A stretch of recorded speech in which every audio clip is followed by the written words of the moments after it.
Hi, everybody. It's Karen Anderson here with Aortic Quiz for our week in review. And before we get started, I'm going to ask for all of you to take a second and like and click the little bell button so that you can get notified of all of our future live events, which we do have quite a few of them coming up, and they're going to be a ton of fun and very informative. So hit the button so that you're subscribed to us and you'll be notified. But moving on to our week in review, we have with us today Chris and Tammy. Thank you so much for being with us. And in this format, we are just kind of going through the posts that we had up on Facebook and on our website and just kind of bantering and talking about it a little bit and putting in a little bit more of a human element into these posts. So if you are with us live, please comment, please share so that other people can find out about this and start learning just like you get to learn right along with you. So if you're seeing this on repeat, go ahead and make a comment. We'll be sure to give you an answer and give you a shout out. So we are going to start with Medical Monday, which was last week.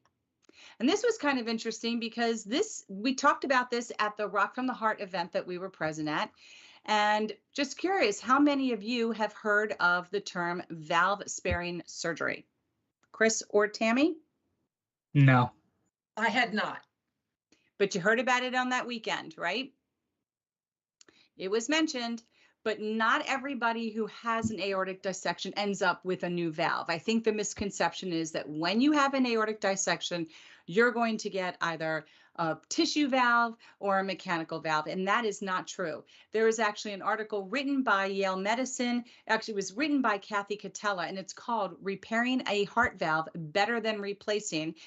You will learn information about valve sparing surgery. And valve sparing aortic root surgery is a highly complex operation that has important advantages for patients. And when you go into this, it gives you a little bit of information to kind of figure out, is having valve sparing surgery better than replacing it? And just to give you some background, valve sparing surgery was called the David procedure. It was created by Dr. Tyrone David. And that is a surgery in which when there's a dissection or an aneurysm that's being replaced, the aortic valve is actually reconnected to some additional tissue. So it does not have to necessarily be taken out. You don't always have to have a mechanical or a tissue valve when you have a dissection or an aneurysm. And I can tell you firsthand, I had my valve resuspended versus having it replaced, and that is considered valve sparing. So it's very complex in nature. Few cardiac surgeons actually have the expertise in order to perform this, but it's less common for aneurysms to develop in the aortic root than in the abdominal aorta, first of all, and that's because of their location. Aortic root aneurysms are more dangerous and technically more challenging to operate it on, and they tend to happen to people typically in their 40s, 50s, and 60s. However, they can happen to individuals that are much older or much younger. And sometimes these aneurysms that are closer to the root are related to high blood pressure, or they could be related to an inherited condition.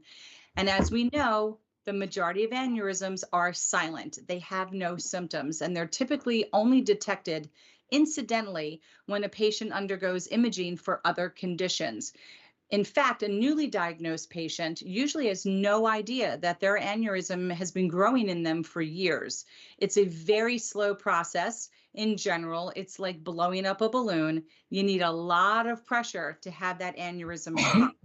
And when you repair a patient's aortic root, it can take several hours and even longer if the patient has a complex anatomy.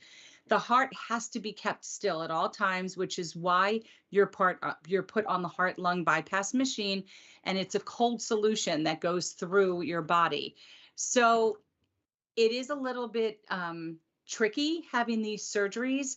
And if you have an opportunity to have that valve spared or resuspended, either reattached or tightened, that is a completely different scenario than having your aortic valve removed and replaced with something different. So Tammy, I think that you know because you've had your valve replaced, correct? Right. My emergency surgery, I did not. I don't even remember any discussion about it. I don't remember too much, but my family told me that they were told that there was a possibility of the valve being replaced. And when the doctor came out, he said that once he repaired the dissection, the valve was working and he didn't have to touch it. And then a year later, I developed a pseudoaneurysm now near the aortic root. And I was told that they would have to look at the valve again. And this time, I did have my valve replaced last April with a tissue valve. And my doctor talked to me the difference about the tissue valve and the mechanical valve. And he told me that for my age, everything that was going on with me, the best one was the tissue valve. So I didn't have to make the choice, but I was happy that he told me the difference between the two. And one of the things that we heard in the meeting that we've learned about, and we've learned about through our posts, is when you have a mechanical valve, it's probably going to last you the rest of your life, except you have to be on blood thinners, hefty blood thinners for the rest of your life and have your INR checked. But if you're on a tissue valve, they say it might only last about 10 to 12 years, but everything that we've been hearing from people who have it is it's lasting 15 years, even longer. So in a split-second decision, an emergency, I believe the doctor's just taking into all items of consideration, your lifestyle, et cetera, as to whether or not they feel that you should have to be in a situation to have blood thinners. And otherwise, if it's scheduled, you do have an opportunity to ask many, many questions of your doctor. Go to the community, ask questions about the lifestyle, what it's like to have one type of valve over another so that you can make that decision for yourself. Now, Chris, was your valve resuspended or did you have your valve replaced? I did not have a replacement. Okay, so yours was probably resuspended. Mhm. And I think it makes a very big difference. I think that it probably reduces your surgical time. And I don't know this for sure because I'm not a doctor, but I would think just having an opportunity to, whenever you can, keep whatever was in your body instead of accepting something exterior. Yeah. I was told that one of the advantages or advancements that have happened in the past couple of years, Dr. Taylor told me that the valve that I have was not put in any kind of formaldehyde, which apparently is a huge difference, a huge advancement in tissue valves. And I think also people, I believe, are underneath the misconception that it's always a pig valve.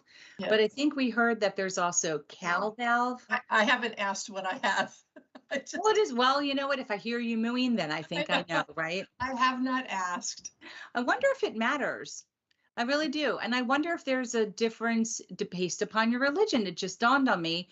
I wonder if I'm going to ask. Now, I just wrote this. I'm going to ask. I wonder if, depending on different religious beliefs, does that play into what type of valve someone may receive? I'm going to say to myself, that's a good question. Well, you know, it's funny that you say that too, because like on Instagram, I follow like anything that's, you know, basically tagged aortic dissection or whatever, and on there generally like there's a ton of people who are more so in Middle Eastern countries that I've found than here in the States. Usually like on those posts, there's a lot of Middle Eastern patients rather than here in the States. So you have to use a little translation button or whatever. But it's funny because you mentioned, would they get swine or would they get cow? But I wonder if there's other types besides those two, because swine they would consider to be dirty, and cows in Hinduism at least are considered to be sacred. So is there any other animals that you could use for that besides just those two? I do not know, but I am telling you, I wrote it down and we will talk about this next week. It's going on my calendar. Otherwise, I'll forget. But I think that's a really interesting question. Actually, we have Ask a Doctor tomorrow night. And we will be discussing this with Dr. Prakash as he answers our questions. I'm going to get that question answered tomorrow. There you That's go. what's going to happen. All right. Well, let us move on from our Monday. And now I'm going to start Topic Tuesday. But before we start, we're going to say hi to Bo. Thanks for joining us, Bo, as always. You're like, you should just be on here live with us, Bo. Just come on live with us. I'm like triple dog daring you.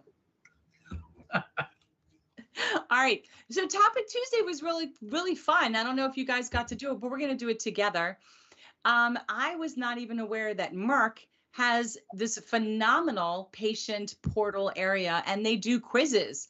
And basically, they have this consumer manual, and you can learn information about a variety of medical conditions. So we are going to take the aortic quiz, which is only 3 questions. And I'm going to let Tammy answer number 1, Chris answer number 2, and I'll answer number 3. And I don't even know what the questions are because I've already forgotten. But you can see you have A through Z, a gazillion different health topics in each. Symptoms, drug info, emergencies, resources. This is my first time checking it out. But the first question for aortic dissection, and maybe Bo might want to answer one, so we'll be told if Bo tries to answer. An aortic dissection occurs when the inner layer or lining of the aortic wall tears and separates from the middle layer of the wall. Aortic dissection is frequently fatal. Among which of the following groups is aortic dissection most common? Is it A, African Americans, B, Asians, C, Caucasians, or D, Native Americans? Did Bo answer that? Okay, so, all right, we're going to wait to see if he has an answer before he finds out what the answer is. Maybe he'll chime in with what he thinks it is, but let's go ahead. Chris, what do you think the answer is to that question? I would think Caucasians. Okay, we're going to go with, okay. Did Bo have an answer to that? Okay, Bo is thinking Caucasians as well. So we're going to go with Caucasians and let's see if we're correct. And we are not correct. We are not correct. Actually, it is African. It looks like, am we correct? No. African Americans. Aortic dissection is most common among African Americans, and it is 3 times more common among men than women. It is least common among Asians. And I would love to have a follow-up of the reason why, but there you go. We've learned something new on that. Let's see how we go to the next. Okay, here we go. Next question. See, I don't even remember how I did it last week. All right. Which of the following is the most common cause of an aortic dissection? Is it A, aneurysm, which is a bulge or a weak section of the artery? Is it B, high blood pressure? Is it C, high cholesterol? Or is it D, injury to the aorta during surgery? Tammy, what do you think? I'm going to say A. Okay. It's going to be it's going to be an aneurysm before it's a dissection, but if I didn't pick aneurysm, I would be picking high blood pressure. Okay. Okay. Let's see with another couple seconds of delay if Bo. Okay, so Bo says it's B. B for Bo, and you say it's A. Well, the interesting thing is I'm not sure that high cholesterol, I'm going to go with it, probably wouldn't, but D is an answer. It is an explanation, but not necessarily the most common. So we're going to let Bo completely answer number 3 himself. I'm not going to. Tammy, you say it's A. We're going to click A, and let's see if we're correct. And Tammy's wrong. So high blood pressure is the answer. Bo is correct. High blood pressure or hypertension is the most common cause of an aortic dissection. More than 2/3 of people who have an aortic dissection have high blood pressure. Over time, high blood pressure can actually cause the artery's wall to deteriorate.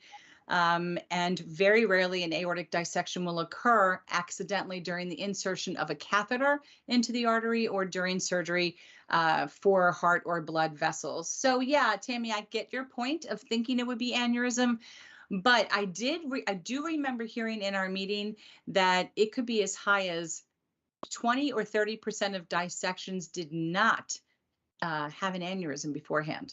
That's what I was wondering. So it doesn't go from like the high blood pressure to an aneurysm and to a dissection. It can go from high blood pressure directly to a dissection. You could have a weakened area and not necessarily have an aneurysm, I'm guessing. Or, I mean, more importantly, what if you have a connective tissue disorder? Right. That on top of high blood pressure, and it's a recipe for disaster. Well, and I remember the video that I don't know if it was Dr. Udelman or who it was that showed the blood coming out, and we had to guess where the aneurysm or the dissection would happen, and where the blood was hitting the wall of the aorta. So I guess it does not have to be an aneurysm. So right. Okay. All right. Bo, this is all you. Which of the following symptoms is experienced by virtually everyone during an aortic dissection? A, burning sensation in the upper chest. B, numbness in the fingers and toes. C, pressure sensation in the chest area. Or D, sudden and severe chest pain. I'm going to say for me personally, I think I had burning in the upper area, but I thought it was reflux. I did not have numbness in fingers and toes. I had complete, utter lack of sensation in my arms and legs. I was basically a stump. I did not have pressure. I had pressure and pain in my neck, and it was severe and sudden. It just came on out of nowhere. What did you experience, Chris, of those? Did you have A, B, C, D? I had just like you, I had pressure in my neck. I felt that more than anything, actually. But talking to a couple of doctors at church, they mentioned that, your artery there, it's directly connected to your aorta, and basically me massaging that artery helped a lot. And I was doing that for months before I actually had the dissection, and that was basically my body telling me something's wrong, and I did not listen to it at all. But I never felt numbness. The burning sensation in the upper chest, I'm assuming that's what it was like. It felt like I had swallowed a huge gas bowl, and I really couldn't catch my breath, and it stopped like right at the lower part of my sternum. So I assume that's probably what that would be. But yeah, I guess that A, C, and D. Okay. And Tammy? I had the severe and sudden pain right below my collarbone, and then the backs of my legs went numb. Okay. So we're going to throw it over to Bo. Which of those following symptoms do you think is experienced virtually by everyone? Bo has a response. His response.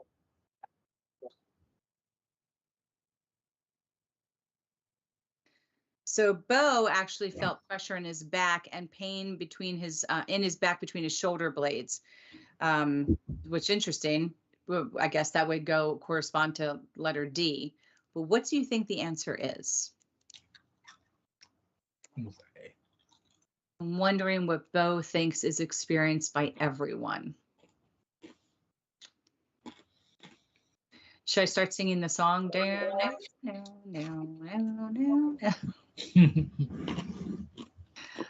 right, well, if Bo's not going to do it, I'm going to give the answer. I'm going to say,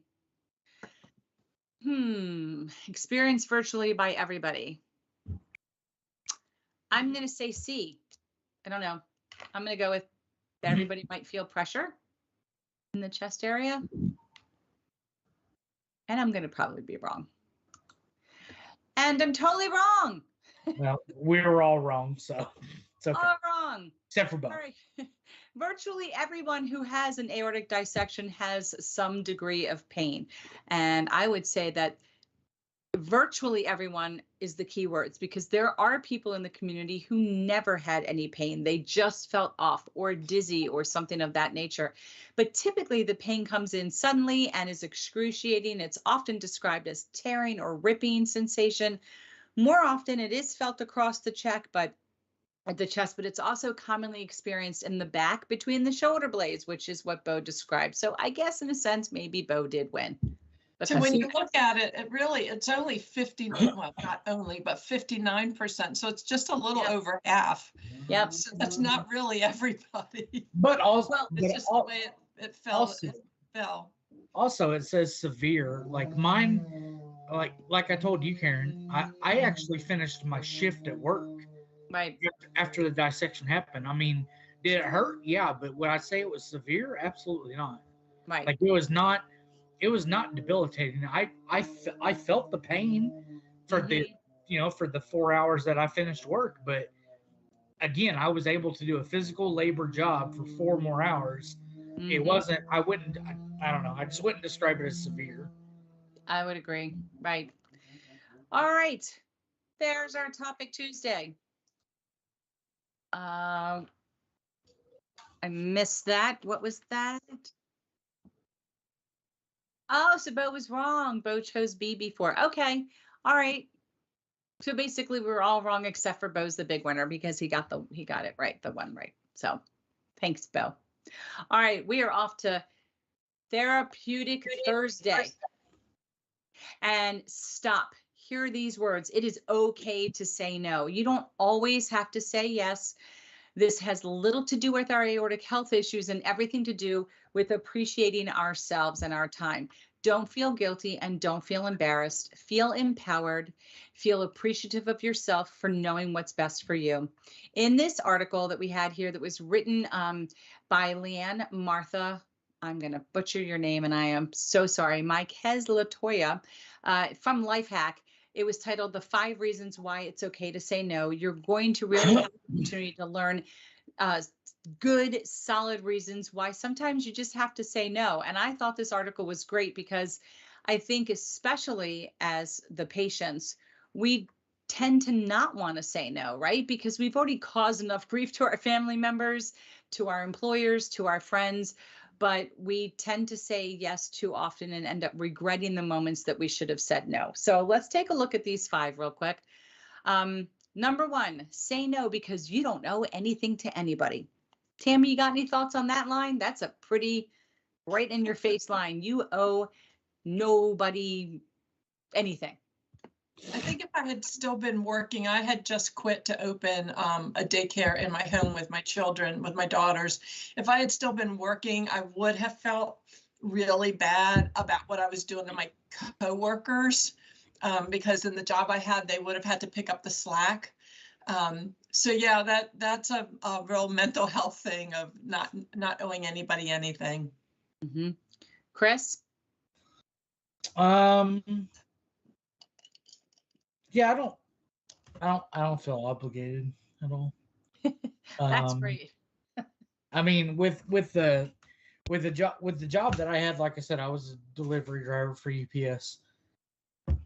There's tons of guys who don't have routes, and as soon as I got injured and as soon as they heard that I wasn't going to be able to come back, there were a bunch of guys standing in line to get my route. So I don't feel bad. If anything, I help advance their careers because they're taking over my route, So I mean, no, I don't feel any obligation at all.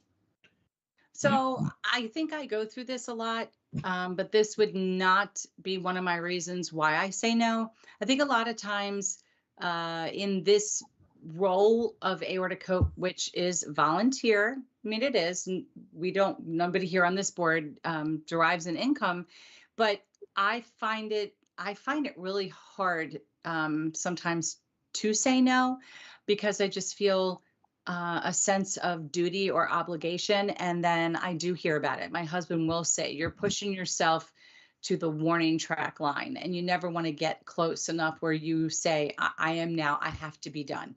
So you should, I'm trying to learn the warning symptoms of when I'm done and learning to accept that it is okay to say, I have to do what's best for me. But I do sometimes feel like I owe people, I am obligated. So this one was hard. This one didn't resonate with me because I do feel obligated, a sense of obligation to people. And I do tend to push myself too hard.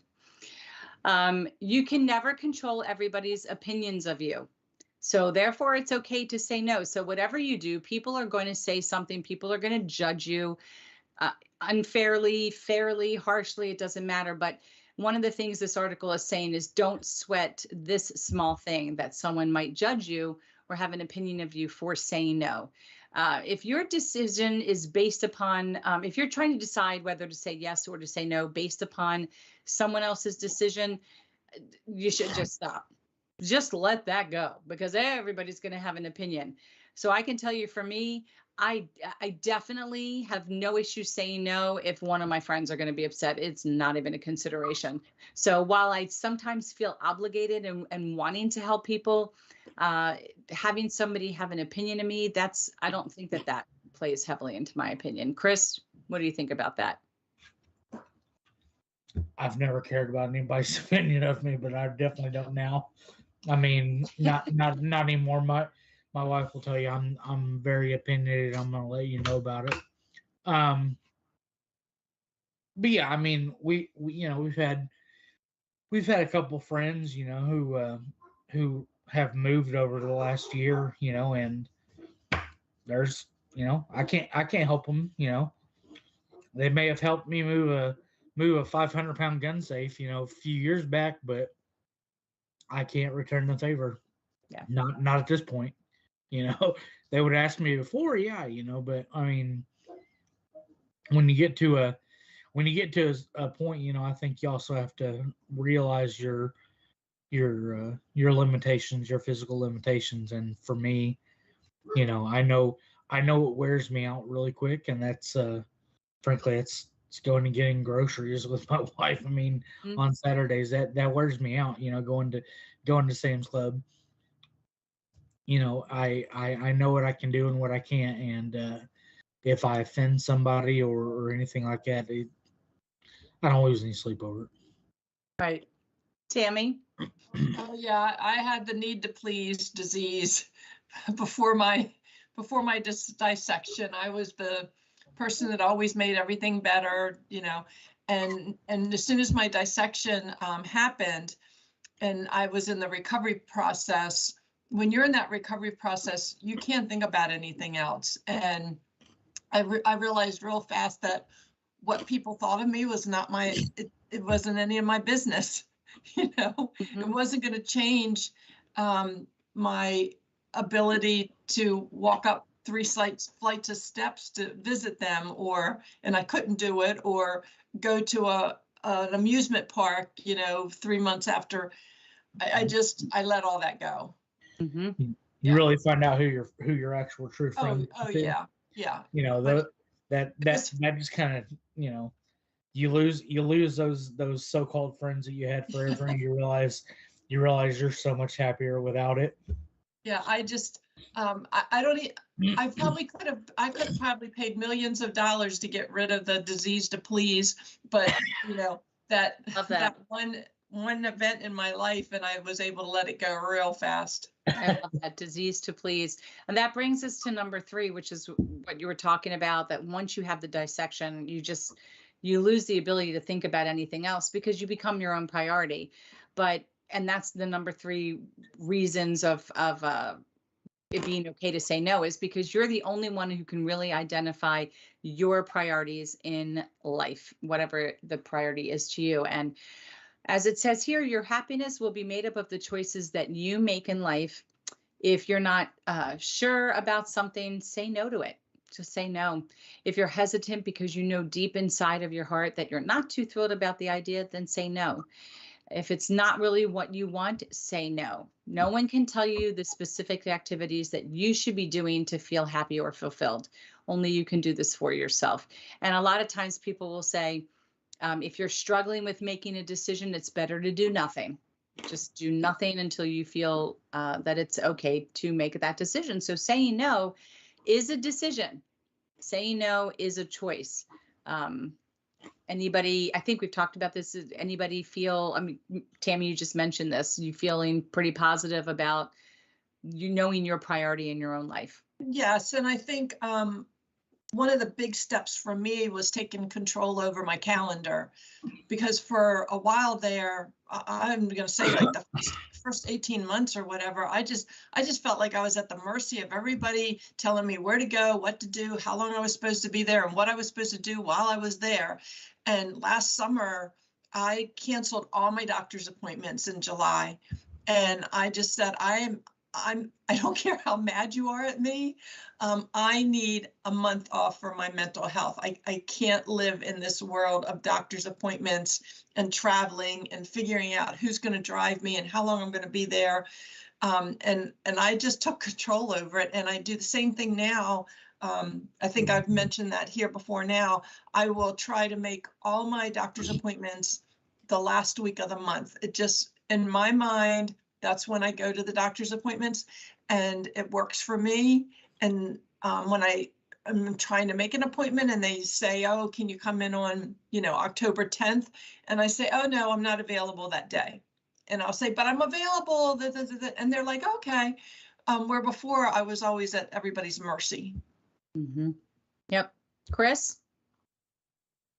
I like your idea, taking a month off, because I'm not even a year out, and it's just like, I've got doctor's appointments, I got 2 a week, it seems like.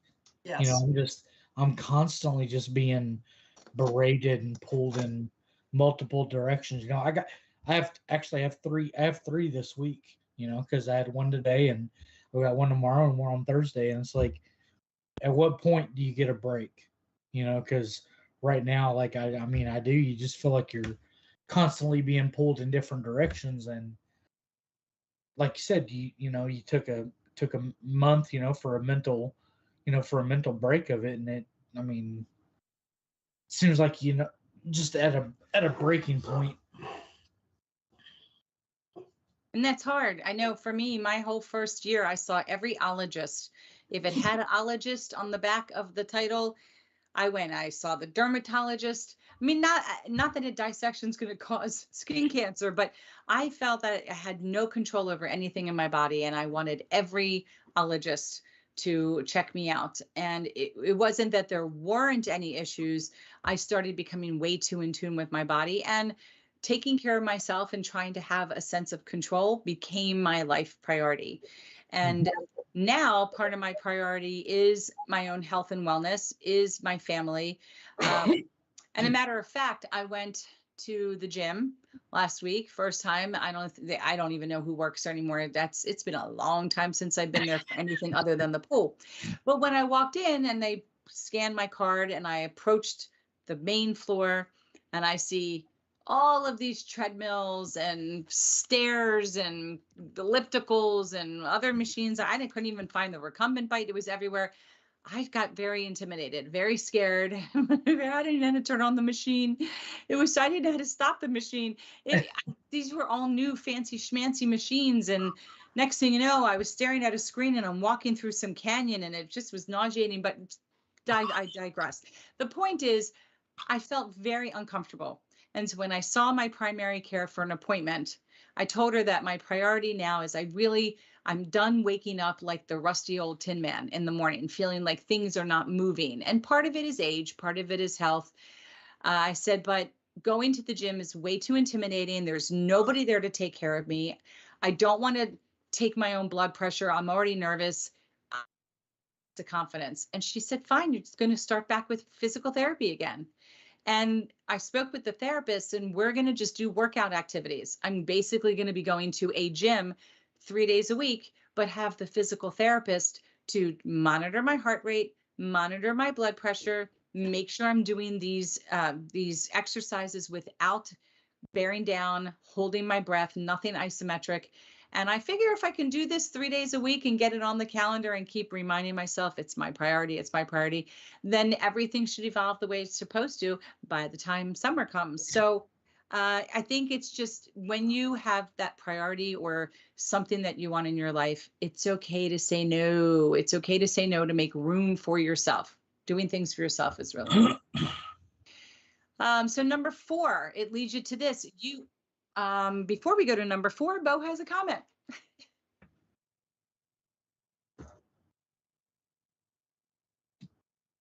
So for Bo, I guess this is going back to you, Chris, it took him at least 6 months, over 6 months, to start to feel and develop a sense of normalcy after during his recovery. And every doctor and every piece of literature will say you've got to give yourself at least a year to kind of figure out where you are. I mean, every week, they already say when you spend a couple days in the hospital, it could take a couple weeks to make up for that lack of movement.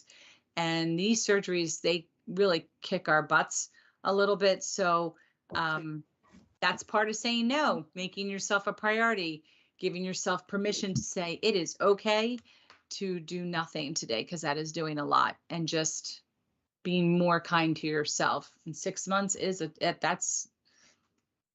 takes at least that much before you start to feel like you can come out of your shell.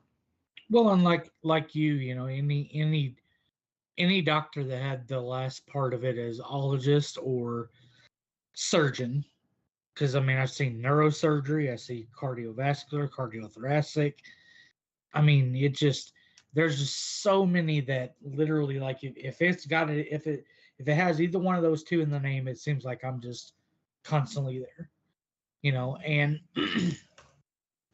and I know, like, you know, like you said, laying in that bed for weeks, or, you know, in my case it was months, you know, being in there.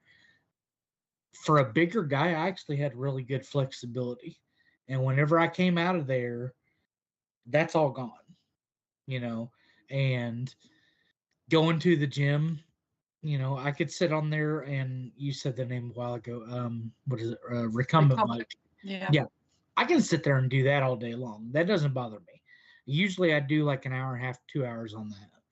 And there's HGTV on in front of me, and I'm on it, you know. And then in the mornings, you know, in order to try to get flexibility back, I do yoga for 30 minutes.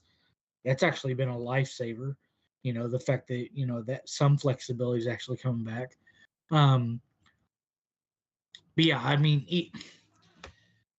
even after almost close to a year, you know, at 11 months, I normalcy, just, I don't know. I guess, you know, like you, I think you said one time, you got to find a new normal. And you know, whatever was normal before, it definitely doesn't feel that way now. You know, I would love to be able to stretch and not feel like my chest is about to cave in. You know, I don't know if it's ever going to get that way. I don't know. I'm only a year out. So, but yeah, you just got to find a new normal. Yep. And while you're doing that, it brings you to number 4. You are your own number 1 citizen.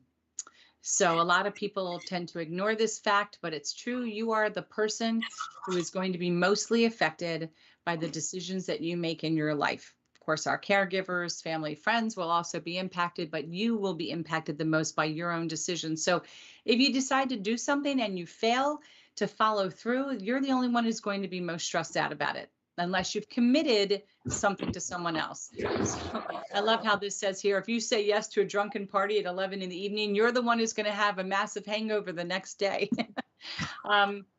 So just, again, remembering that you are your number 1 priority, you're your number 1 commitment, you're your number 1 citizen. And number 5, life moves on. Life flows, it moves, it progresses, whether you say so or not, it's going to do it. And you can spend the rest of your life hurrying, fast-tracked, running around because you say yes all the time and have to be everywhere. Or you can spend your life relaxing a little bit at a little bit more of a gentle pace, savoring every minute, because you say no to the things that really just don't matter, and you're determining your priority. So it's your call. Make your own destiny. It can all start if you realize that it is okay to say no. And that was our Therapeutic Thursday. I didn't know if you heard my dog barking loudly in the background. She's barking at wind, just to let you know. It's a little windy here today. All right, so this brings us to our Fundraiser Friday. You know, it's always the first Friday of the month is our first Friday fundraiser. We're always trying to come up with some interesting products to highlight from our store, or give you guys some really fun, creative ways to help fundraise for us for the month, and get a little interesting stuff for your efforts as well. So this Friday, because we know and we so want the warmer temperatures to get here because they've been so cold, we decided to highlight our towels. Because spring is right around the corner, which means most of us are going to start to see pools opening up, warmer temperatures. The beaches are going to get a little bit more lively. So time for you to think about towels. And our towels are $30.99, except you could choose the original logo, and it was only $25.99. They actually come in 16 different colors. They're 30 by 62. They have a printed polyester face with cotton loop backing for extra absorbency. They're 100% polyester front and 100% cotton on the back. And these are the logos. Have any of you gotten our towels yet? I missed it, but I really wanted our original logo. It's still $25.99. Oh, is it still on there? It's still on sale. Yeah, so go ahead over to our shop and you can still get the original logo for $25.99. I know it said today, but it's going to go on till the end of the month. So, and again, with so many colors to choose from, it's like, how do you know which logo you want? I don't know, but I'm excited. I'm definitely picking up at least 2 towels for the beach this year. I'm going to get them before the end of the month so I can get at least the original on sale. So that is our first Friday fundraiser. That brings us to Saturday. And Saturday, we had a survivor story of Dale Edwin Brian Truman. He's from New Zealand. He had a great story. He basically was sharing his information as a Marfan syndrome patient. And I think what my biggest takeaway of his story is he reminds me a little bit of you, Chris, even though he's longer out. It's his view on life. It's just, it's very inspiring. His view is very much not to take anything for granted. And he has to live with the condition. So this has happened to him more than once. He's had some issues from his Marfan syndrome. And I don't think it takes having a syndrome to, that shouldn't show us that we should have a deeper appreciation for life. No, his story was quite remarkable though. I watched it. Yeah. So if you get a chance to check it out, do so. And if you click on this link on our website underneath of the tab Survivor under blog, you too can be the shining star in someone else's life by submitting your story of survival, or even if you're a caregiver and you want to talk about the person you're providing care to. And actually, if you've lost a loved one due to aortic disease, we kind of want to hear your story too, because if there were any issues with misdiagnosis, it's important to get these stories out into the community. And we would be sharing them with Think Aorta US, our sister organization, as a tool to show emergency room physicians and first responders why it's so important to think aorta.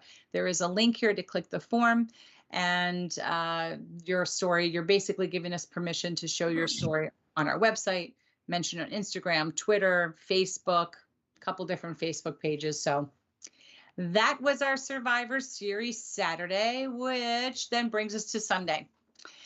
And Sunday, and Tammy will get to speak to this because she's probably our biggest winner from this. So Sunday was Rare Patient Voice Sunday. Did you guys know that the reason that they have I almost called the zebra donkey. I just need you to know, I'm being honest. I'm calling it a donkey with stripes. Zebra donkey. Yeah, the donkey with stripes, because it is pretty rare to see an animal like that with stripes. So that is why they have that as their mascot. But we have a continued collaboration again for 2022 with Rare Patient Voice. Now, what Rare Patient Voice does is they provide patients and caregivers basically a platform to voice their opinions through surveys and interviews, and then they get paid for it. So Wes Michael, the president and founder of Rare Patient Voice, has basically been involved in rare and orphan diseases since 1998. Interviewing and surveying patients, caregivers, physicians, nurses, students, advocacy leaders, and he has over 40 years experience in market research and more than 20 in specifically healthcare market research. We've actually had him on live with us. He gave a great interview that is up on our YouTube channel. But while they started focusing on rare diseases, they now welcome patients with any disease, and you can have multiple medical conditions, which puts you in an even better position if you list them all. But what they've learned is it's really important to allow patients and caregivers an opportunity to share their opinion and to get rewarded in a timely fashion. And they have basically rewarded patients with over $3 million since their founding. And at Rare Patients, they basically will provide you with payment once you've provided your opinion, your survey, and you can earn up to $150 per survey participation. And everybody who signs up for them, Aortic Hope receives $10 donation from Rare Patient Voice. And I think one of the greatest things that they shared with us in their interview was that a lot of medical schools want people to participate in this, and they want to ask questions to help aid in educating their students. So it's not just big pharma, it's doctors' offices, it's hospitals, it's medical schools. So Tammy has really been participating a lot. I actually had my first bigger interview on a survey, and I got paid $70, which of course I forgot because I had pump head. So when the check came, I was thrilled. But Tammy, why don't you share a little bit about your experience with Rare Patient Voice? Well, it's so easy. I mean, I've received checks from $20 to $150. It's really, really easy. Once you sign up, you receive an email when they have something that matches with you. And then sometimes it's like a 15-minute survey where you just go through and click your answers.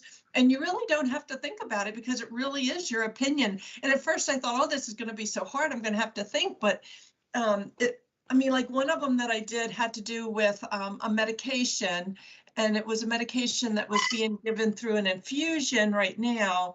But what they wanted to know was if I could take that same medication at home, self-administered, giving myself a shot in my thigh and not going to the hospital, with the same effect, the same outcome, would I be willing to do that? And obviously they're trying to decide whether to pursue that. You know, they're not going to put all the money in it and then have the public, the patients not want that. So they've asked really probing questions, and I feel like I helped them make a difference. Another one that I did had to do with putting together a website and how easy it was. And that was a $150 one where they actually make an appointment with you to sit, you're in a Zoom meeting, and they would put different things up on the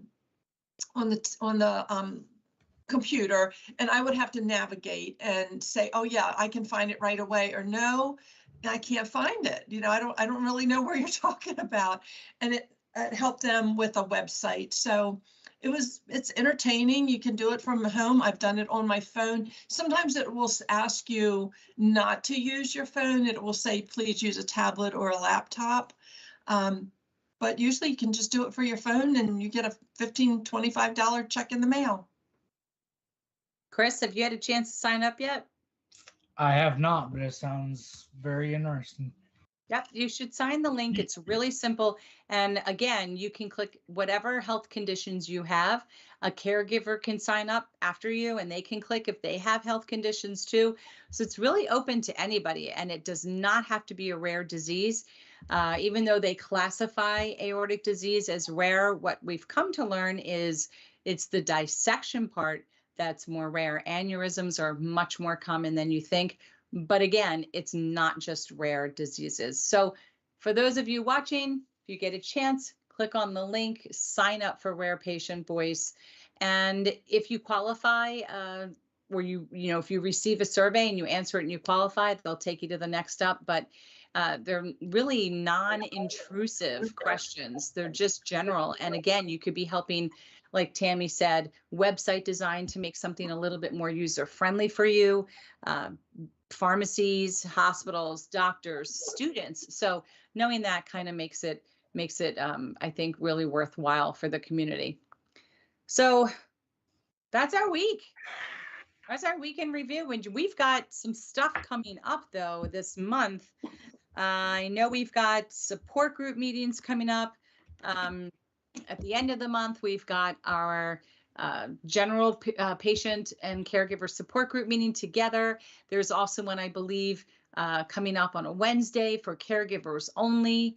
And all of this is listed on the events section on our website or on Facebook. Let's see, we also have, I think it's March 10th, I'm sure, a really great live event with Susan Trimble, who is an attorney, and she's going to go over with everyone the importance of having all of your documentation up to date. Advance directive, what is it? How do you do it? Your will, who's the personal representative? All of that good stuff she's going to go over with us. So again, like and click the bell so you can subscribe and find out when all these events happen. And don't forget to share the link and leave us a comment. If you're watching this, just say hi. We'd love to hear from you. Any of you guys have anything else you'd like to say for this week? No, ma'am. All righty, sir. Have a good All right. week. Yes, have a great week. We'll be back, I believe, same time next week, Monday. I know that there are 2 dates coming up where we're going to have to move it to a Tuesday, but next week, same time, same place, 3 p.m. Eastern. Thanks, guys. Thanks so much for joining, and thanks, Bo, for participating. Bye, Bo. Have a great week.